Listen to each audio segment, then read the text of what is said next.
1935, Los Angeles. 9-year-old Norma Jean Baker was walking down the cold corridors of Norwalk State Hospital. She held a small bouquet of flowers for her mother, but her mother, Gladys Baker, didn't recognize her daughter. She'd been diagnosed with paranoid schizophrenia and had completely lost touch with reality. The little girl said to her mother, "It's me, Norma Jean, your daughter." Gladys looked at her with empty eyes and said, "You made me sick. If I'd never given birth to you, I wouldn't be here." That day, a 9-year-old child's heart broke, and that child would continue visiting her mother within those hospital walls for 20 years. Even when she became Marilyn Monroe, even when she was Hollywood's biggest star, she still walked those dark corridors and cried tears no one saw. Gladys's medical files recorded what her daughter said during visits. "My daughter visited me. I told her who she was, but she didn't believe me. She'll go crazy like me, too." This isn't just a mother-daughter story.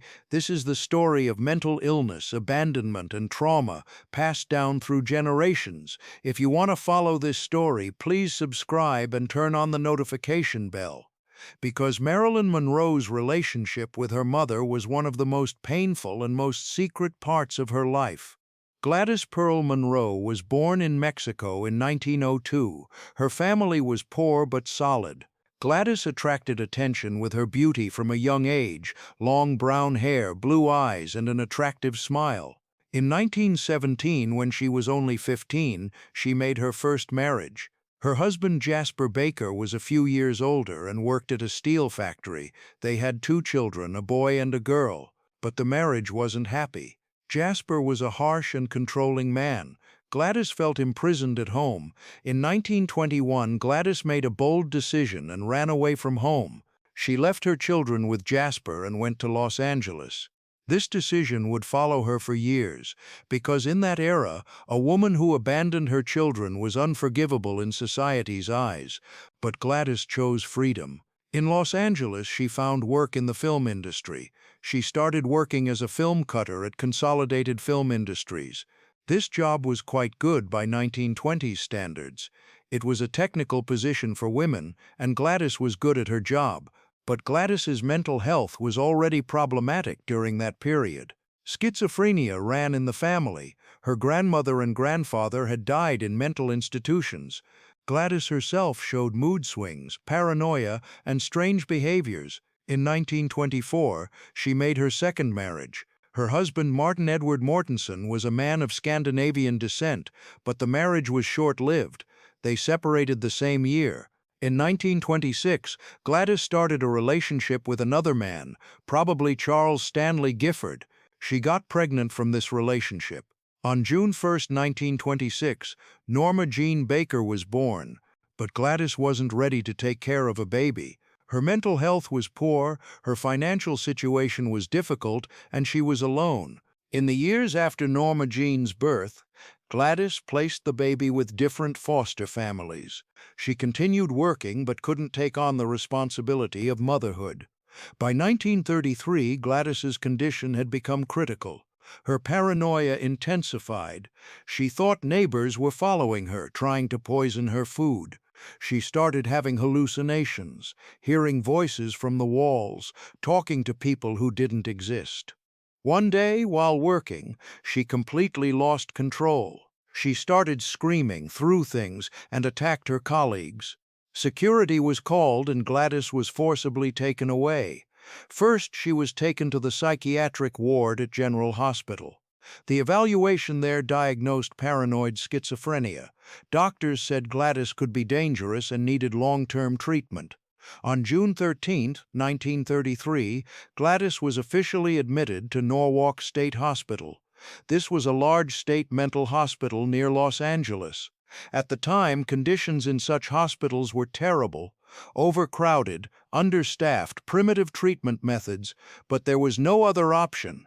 Gladys had no money, and private clinics were too expensive.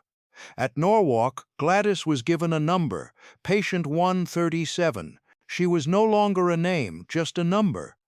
The first few months were an acute psychotic period. She was constantly agitated, aggressive, and confused.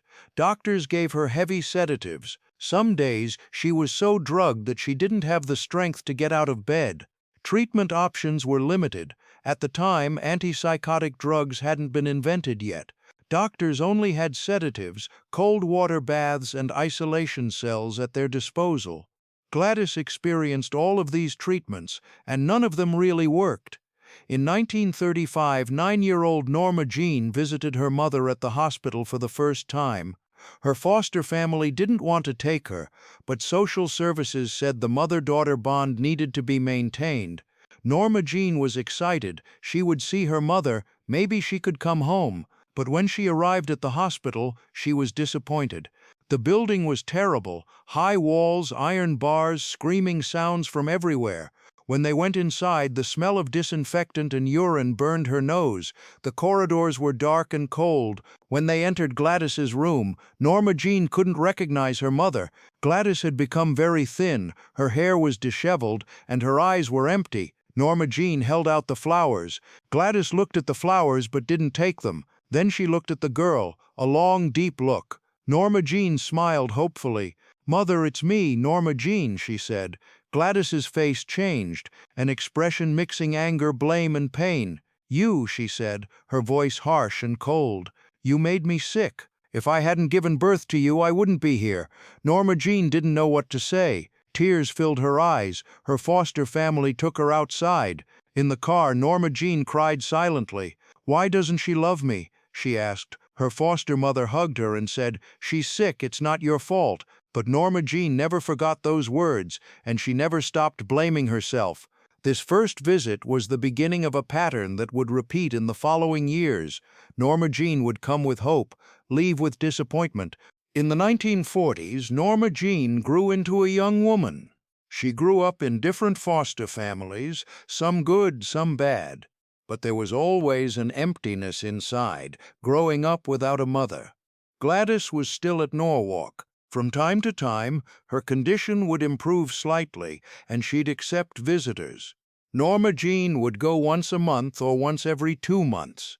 Each time, she hoped maybe this time would be different. But Gladys rarely recognized her daughter. Sometimes she was calm and quiet, sitting and looking at her daughter but saying nothing. Sometimes she was agitated and aggressive, trying to push Norma Jean away. And very rarely she'd have clear moments. She'd recognize her daughter, hug her, and say, "I'm sorry." In 1946, Norma Jean entered Hollywood. She took the name Marilyn Monroe and started modeling. Her first small film roles came. Her life was changing, but her mother was still in the same place. Marilyn wanted to share her success with her mother. During one visit, she told her mother, "Mom, I'm working as a model. My photos are being published in magazines." Gladys looked at her and said, "Who are you?" Marilyn's heart broke. There was no point in telling her mother about her successes because her mother didn't even recognize her. By the 1950s, Marilyn was becoming famous. Gentlemen Prefer Blondes and other films made her a star. But she still visited Norwalk almost every month. These visits were made without the knowledge of her agency and the studio, because Hollywood didn't want a star with a mentally ill mother. Marilyn used different names on each visit, sometimes Mrs. Doherty, her last name from her first marriage, sometimes just visitor. The hospital staff eventually figured out who she was but stayed silent. Gladys's medical files recorded her daughter's visits in detail. A note from 1952. Patient 137 was visited by her daughter. Patient didn't recognize her daughter and asked, "Who are you?" Daughter said, "I'm your daughter." Patient said, "My daughter is a little baby. You can't be her." Another note from 1954. Patient 137 was visited by her daughter. Visitor appeared very upset. Told patient, "Everyone loves me, but I'm so lonely." Patient didn't respond, looked out the window. These notes showed what Marilyn told her mother. Not her Hollywood successes, but the pain she experienced. Her loneliness, her problems with men, that she couldn't trust anyone. As if her mother was the only person she trusted. Ironically, her mother didn't even recognize her. A note from 1956. Patient 137 was visited by her daughter. Daughter said, "I'm getting married, but I'm not happy." Patient said, "Don't get married, men will leave you." For the first time, patient had a real conversation with her daughter. Doctors were noting the effect of Marilyn's visits on Gladys. After some visits, Gladys would be calmer, but after others, she'd get even worse. A doctor's note from 1958. Patient 137's daughter has a mixed effect on the patient. Sometimes visits calm the patient, sometimes they cause severe agitation. Daughter claims to be a very famous actress, but patient doesn't believe this. Patient thinks daughter has delusions. This last sentence was the height of irony. Her mother didn't believe her daughter was famous and thought it was a delusion. In the late 1950s, Marilyn's own mental health began to deteriorate. Depression, anxiety, drug addiction, all were increasing. And her greatest fear was becoming like her mother. She repeatedly asked her psychiatrist, Dr. Ralph Greenson, "Will I go crazy too? Is schizophrenia genetic?" Dr. Greenson tried to calm her, but Marilyn's fear was justified. Schizophrenia did have a genetic component, and Marilyn carried that risk. In 1960, Marilyn experienced a serious depression crisis and was briefly admitted to Payne Whitney Psychiatric Clinic. This experience was traumatic for Marilyn because she felt exactly like her mother's place: locked doors, iron bars, drugged medications. She got out of Payne Whitney after 3 days, but the experience deeply affected her. She told friends, "Now I understand what my mother went through." After this period, Marilyn's Norwalk visits decreased because she was now struggling with her own mental health, and seeing her mother intensified her fears. In 1961, Marilyn considered moving her mother to a private care facility. Norwalk's conditions were terrible, and Marilyn now had money. A private care home could offer better treatment and more humane conditions, but Gladys's doctors said moving could harm her. Gladys had been at Norwalk for 28 years, and it had become her home. Change could make her even worse. Marilyn reluctantly agreed but felt guilty. "I'm the most famous woman in the world, but I can't even help my mother," she said. 1962 was a chaotic year for Marilyn. Her relationship with the Kennedys, problems in her career, increased drug use, everything was spiraling out of control. But she still continued to visit Gladys. In May 1962, during a visit, Marilyn told her mother about her relationship with JFK. "The president used me and left me, just like my father left you," she said. Gladys was having a clear moment that day. She looked at her daughter and said, "Men always leave. My father left me too. Your husband will leave you too." This was one of the clearest pieces of advice Marilyn ever received from her mother. In July 1962, Marilyn's last visit took place. During this visit, Marilyn was very upset. She told her mother, "I can't take it anymore. Everything is so hard." Gladys was having another clear moment that day and looked at her daughter. "You're like me, too sensitive. This world is too cruel for people like us," she said. Marilyn held her mother's hand and said, "I love you, Mom." Gladys squeezed her daughter's hand, a rare moment of physical contact. This would be the last time Marilyn saw her mother. A month later, Marilyn would be dead. On the night of August 4, 1962, when Marilyn Monroe died, no one immediately told Gladys. Doctors were afraid the news could make her worse. A few days later, a social service worker told Gladys that her daughter had died. Gladys's reaction was surprising. She stayed calm, didn't shed tears. She just said, "She's at peace now." Then she continued looking out the window. But that night, hospital staff found Gladys crying in her room. For the first time in years, she was showing a real emotional response. She'd lost her daughter, and perhaps for the first time, she fully understood what that meant. After Marilyn's death, Gladys's condition paradoxically improved somewhat, as if her daughter's death had brought her a kind of clarity. In the mid-1960s, new medications began being used in Gladys's treatment.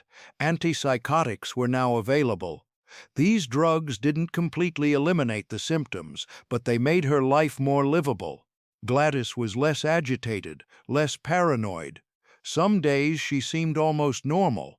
In 1967, when Marilyn's estate was finally settled, a private care facility was arranged for Gladys.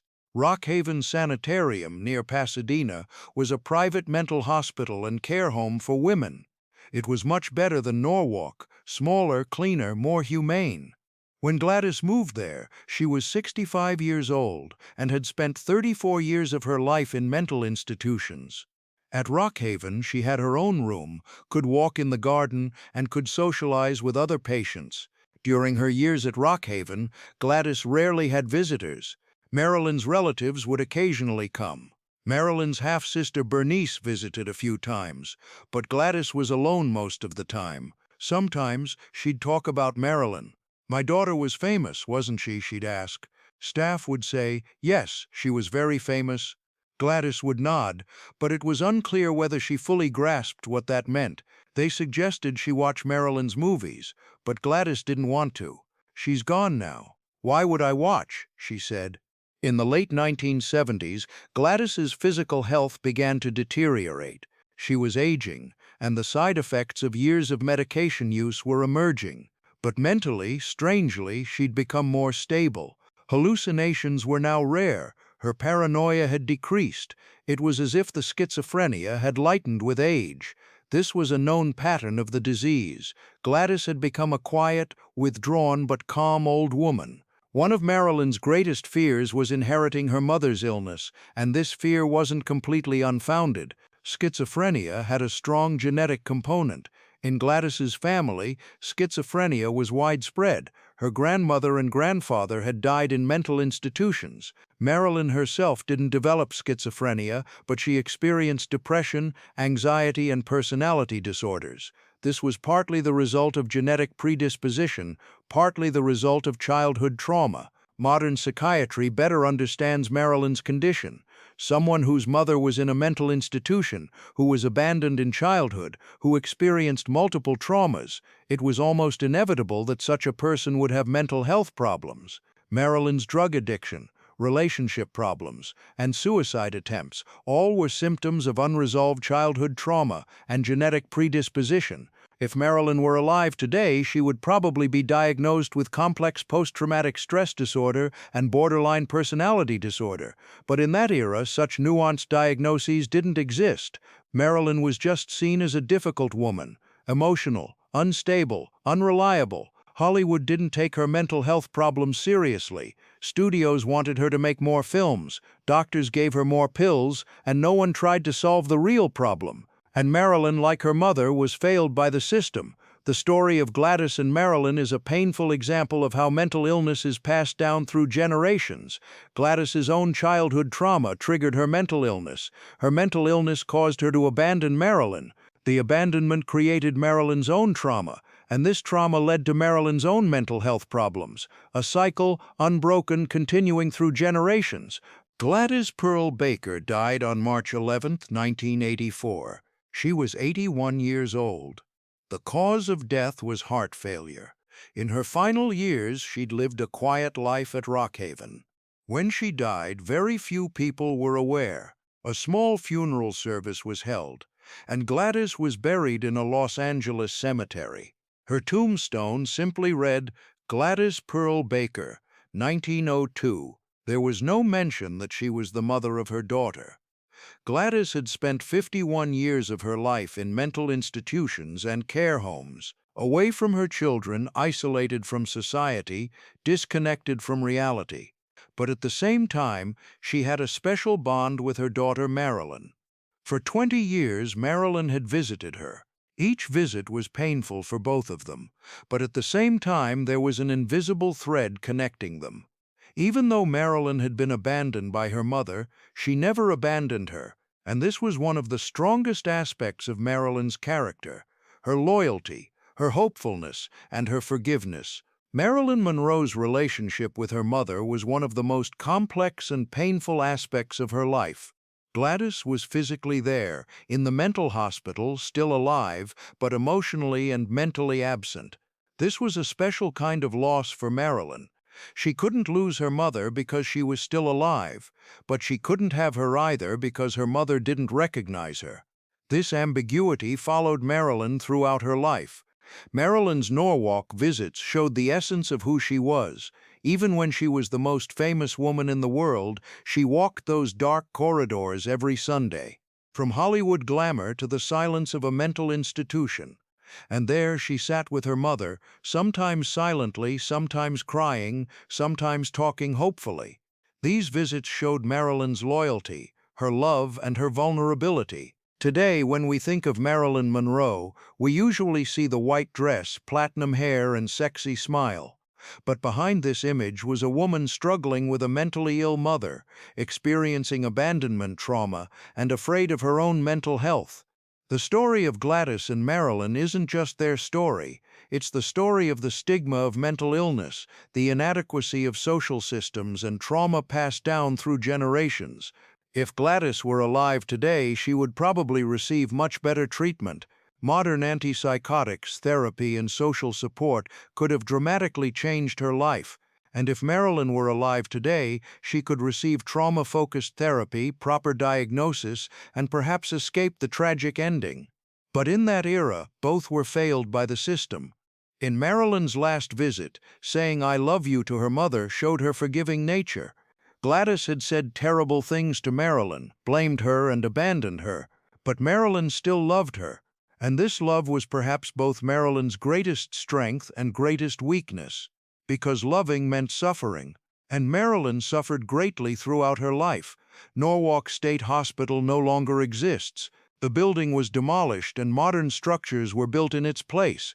But in those corridors, the ghosts of Gladys and Marilyn still seem to wander. For 20 years, the tears, hopes, and disappointments shared within those walls all have disappeared into history. But the story hasn't been forgotten. Because Marilyn Monroe's pain isn't just hers, it's a universal pain that everyone can understand. The search for a mother's love, the need for acceptance, and the desire to belong.